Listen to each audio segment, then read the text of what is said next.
our ancestors were working. When it was in the sun, our ancestors were working. When it was in the daytime, they were working. Even in the night, they were still working. So we cannot sleep over anything till the day that we hear that the Netherlands government, the Americas, whoever is involved in whatever happened to our ancestors, have come to understand that they are responsible. So they are coming to talk to the black people and say that we are sorry for what we did. What do you want from us?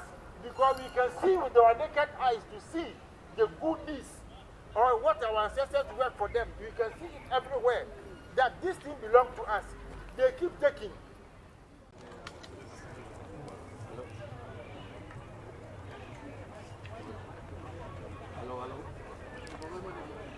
Hallo.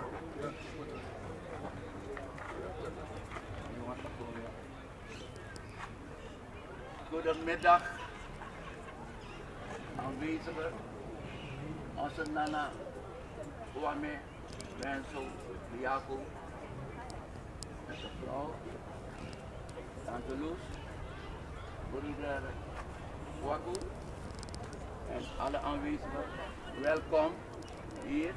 Ik zie kennissen van mij helemaal uit Brabant, ook verschillende steden hier, Rotterdam, allemaal welkom.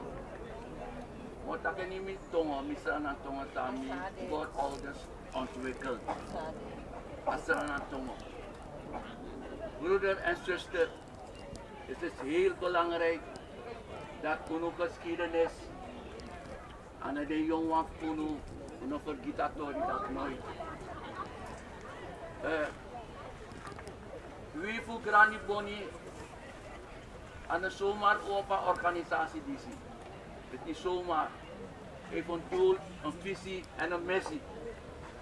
Anders hadden wij geen nana tussen ons hier vandaag. We hebben gestreden hier in Nederland. We hebben een paar doelen kunnen bereiken. En maar een big doel zou bereiken dat na spiritualiteit en levensbeschouwing via het ministerie van Justitie. Het is heel bijzonder, want ze hadden maar met Dwana Unu, ze hadden wetten voor ons opgelegd. Ja, wetten, Asan Samus Chayugo, Nin Yulibi.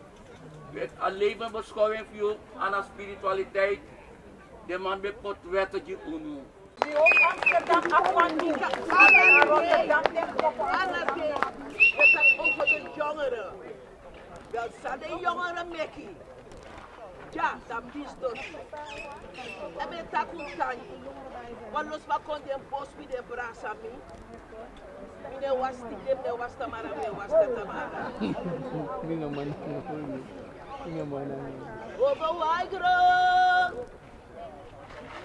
Kogo Waigro. Kogo Prani Kronoya. De je broko po. Kogo Waigro. Kogo Waigro. We moeten gaan werken. De dag is net begonnen. Het is nog erg wat we allemaal meemaken. Ik praat deze taal omdat er ook kinderen bij zijn. En ik heb het graag dat ze begrijpen waarover het gaat. Ik ben Louise Dulder. En ik ben een kind van Wilhelmina Zandjes. Geboren in Nijmegen, Nederland. Begraven in Nederland. En mijn vader, Alwin Dulder, geboren in Suriname. En begraven in Curaçao. Ik ben een kind, ik ben een mens, ik ben een vrouw, ik ben een oma en een overgrootmoeder. Maar het Afro-Surinaamse cultuur spreekt mij aan. Kring is cijfer van en nou doe je het. Maar if je nog kring, dan moet je zien dat je dat. Kan je van de familie die komt hier, toen ze doen ja. Vieri, na me met die. Sapwang, lobby vast.